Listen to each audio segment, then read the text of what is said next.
दोस्तों, आज के इस विश्लेषण में हम एक ऐसी घटना पर बात करेंगे जो सच में दिल दहला देने वाली है। नोएडा का वो हादसा जिसने हमारे शहरी सुरक्षा दावों और इमरजेंसी रिस्पॉन्स सिस्टम की पूरी पोल खोलकर रख दी। हम सिर्फ सतही बातें नहीं करेंगे, बल्कि इस पूरी संरचनात्मक विफलता यानी सिस्टमिक फेलियर की गहराई में जाएंगे। आखिर इतने संसाधन होने के बावजूद चूक कहाँ हुई? चलिए डिकोड करते हैं। शुरुआत करते हैं एक बहुत ही विचलित करने वाले आंकड़े से, 90। ये कोई मामूली नंबर नहीं है।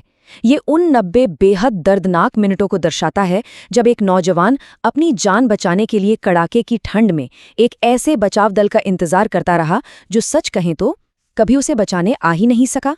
नोएडा की ये त्रासदी पूरी तरह से रोकी जा सकती थी। ये सिस्टम आखिर कैसे चरमरा गया, इसे समझने के लिए हमें सबसे पहले इस घटना की पृष्ठभूमि को समझना होगा। ध्यान रहे, ये किसी दूर दराज के गांव की बात नहीं है। ये देश के सबसे विकसित शहरी क्षेत्रों में से एक की कहानी है। तो बात है 16 और 17 जनवरी की दरमियानी रात की। घना कोहरा था। 27 साल के सॉफ्टवेयर इंजीनियर युवराज मेहता काम से घर लौट रहे थे। तभी नोएडा सेक्टर 150 में एटीएस ले ग्रैंडियोस के पास उनकी एसयूवी एक टूटी हुई चारदीवारी को पार करती हुई सीधे 30 फुट गहरे बर्फीले पानी से भरे एक कंस्ट्रक्शन के गड्ढे में जा गिरी। और यहीं से शुरू होता है वो 90 मिनट का हताश कर देने वाला संघर्ष। ये सिर्फ एक हादसा नहीं था, बल्कि जमा देने वाले ठंडे पानी और जीरो विजिबिलिटी के बीच अपनी जान बचाने की एक बेहद खौफनाक लड़ाई थी। इस टाइमलाइन को देखिए। रात 12:30 बजे कार गड्ढे में गिरती है और युवराज अपनी डूबती कार की छत पर चढ़ जाते हैं। 12:45 पर वो अपने पिता को फ़ोन करते हैं, मदद के लिए मोबाइल की टॉर्च जलाते हैं। 1:30 बजे इमरजेंसी फोर्सेस पहुंच तो जाती हैं, लेकिन बचाव करने में पूरी तरह नाकाम रहती हैं। और अंततः सुबह 4:30 बजे युवराज का शव उस ठंडे पानी से बाहर निकाला जाता है। ये टाइमलाइन इस बात का पक्का सबूत है कि ये अचानक डूबने की घटना नहीं थी। उनके पास बचने का पूरा समय था। वो अपनी कार पर खड़े होकर मदद की गुहार लगा रहे थे।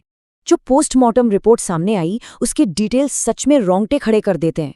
मौत दुर्घटना की चोट से तुरंत नहीं हुई थी, बल्कि उस बर्फीले पानी वाले नाले में एक बेहद लंबे संघर्ष के बाद दम घुटने यानी एस्फिक्सिएशन और कार्डियक फेलियर की वजह से जान गई।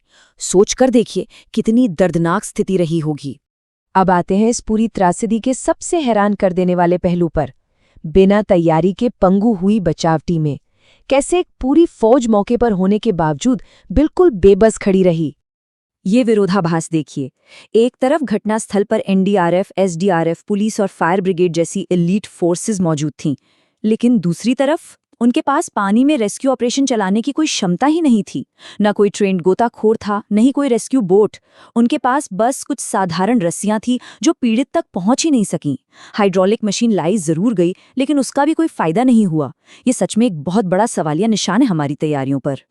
इस पूरी प्रशासनिक विफलता के पीछे एक पिता की बेबसी की वो कहानी है जिसे शब्दों में बयां करना मुश्किल है। युवराज के पिता, जिन्हें बेटे का एसओएस कॉल मिला था, वो तुरंत वहां पहुंचे और अपनी आंखों के सामने ये सब होता देखा। राजकुमार मेहता जी का ये बयान सीधे दिल पर लगता है। उन्होंने कहा, हम केवल रोशनी की एक पतली किरण देख सकते थे। मैं पागलों की तरह एक तैराक के लिए भीख मांग रहा था।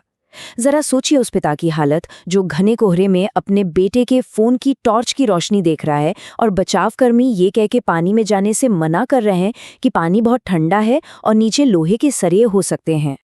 और इसी बीच एक और चौंकाने वाली बात होती है। जहां एक तरफ स्पेशल डिजास्टर टीमें किनारे पर मूक दर्शक बनकर खड़ी थी, वहीं एक आम लोकल डिलीवरी बॉय ने युवराज को बचाने की कोशिश में उस जमे हुए पानी में छलांग लगा दी। हालांकि वो सफल नहीं हो सका, लेकिन ये दिखाता है कि इच्छा शक्ति तो थी, पर जिनके पास ट्रेनिंग और साधन होने चाहिए थे वो पीछे हट गए। आप थोड़ा पीछे चलते हैं। ये सिस्टम की लापरवाही और खुले गड्ढों का मामला है। आखिर एक इतने विकसित इलाके में मौत का ये कुआं खुला कैसे छोड़ दिया गया था? ये हादसा कोई रातों रात पैदा हुई स्थिति नहीं थी। अगर हम लापरवाही के इन तथ्यों को देखें तो पता चलता है कि ठीक एक हफ्ता पहले बिल्कुल इसी जगह पर एक ट्रक क्रैश हुआ था और दीवार टूट गई थी।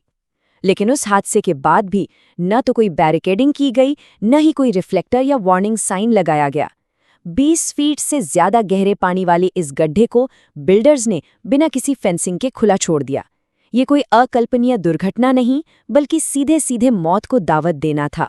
जब लोगों का गुस्सा फूटा और बात अदालतों तक पहुंची, तब जाकर इस मामले में जवाबदेही तय करने के लिए एक स्पेशल इन्वेस्टिगेशन टीम यानी एसआईटी का गठन किया गया। और यहाँ भी एक और हैरान करने वाला आंकड़ा है, 100। आपातकालीन प्रतिक्रिया में हुई इस जानलेवा देरी के लिए असल में जिम्मेदार कौन था, ये बताने वाली 700 पन्नों की रिपोर्ट सौंपने में एसआईटी को पूरे 100 दिन लग गए। इस एसआईटी जांच में कई चौंकाने वाले खुलासे हुए। पता चला कि पुलिस कंट्रोल रूम ने उस इमरजेंसी एसओएस कॉल को बस एक रूटीन कागजी कार्रवाई की तरह लिया था। इसके चलते 3 पुलिस अधिकारियों को क्रिमिनल नेग्लिजेंस यानी आपराधिक लापरवाही के आरोप में सस्पेंड किया गया। साथ ही बिल्डर्स के खिलाफ एफआईआर दर्ज हुई और लोकल ट्रैफिक मैनेजमेंट को भी कारण बताओ नोटिस जारी किए गए। मामले की गंभीरता को देखते हुए इलाहाबाद हाईकोर्ट ने प्रशासन को कड़ी फटकार लगाई और 3 बहुत ही सख्त कदम उठाने का निर्देश दिया। पहला, सभी खुले कंस्ट्रक्शन साइट्स का सेफ्टी ऑडिट। दूसरा, शहरी आपात स्थितियों को कोऑर्डिनेट करने के लिए डेडिकेटेड नोडल ऑफिसर्स की नियुक्ति। और तीसरा, डिजास्टर रिस्पांस के लिए बिल्कुल स्पष्ट एसओपीज यानी स्टैंडर्ड ऑपरेटिंग प्रोसीजर्स लागू करना, ताकि भविष्य में रेस्क्यू टीमें सिर्फ तमाशबीन न बनी रहें। लेकिन कड़वी सच्चाई देखिए, एक होनहार इंजीनियर की जान जाने के पूरे 120 दिन बाद, जी हाँ 120 दिन बाद जाकर प्रशासन ने इस 30 फुट गहरे मौत के गड्ढे को भारी मशीनों से मिट्टी डालकर भरना शुरू किया। वो भी तब जब एक पिता अपने बेटे के लिए इंसाफ मांगने विदेश से लौटकर कानूनी लड़ाई लड़ रहा है। तो इस पूरे विश्लेषण के अंत में एक बहुत ही जरूरी और चुभने वाला सवाल हमारे सामने आता है। क्या हमारा ये आधुनिक शहरी इंफ्रास्ट्रक्चर और हमारी इमरजेंसी रिस्पांस प्रोटोकॉल्स सच में हमारी जान बचाने के लिए तैयार हैं, या फिर ये सब सिर्फ त्रासदियों को चुपचाप देखने के लिए बने हैं? अगर सिस्टम ही अंदर से इस कदर पंगु है, तो क्या सिर्फ रेस्क्यू टीमों की मौजूदगी से काम चल जाएगा? ये एक ऐसा सवाल है जिस पर हम सबको गहराई से सोचने की जरूरत है।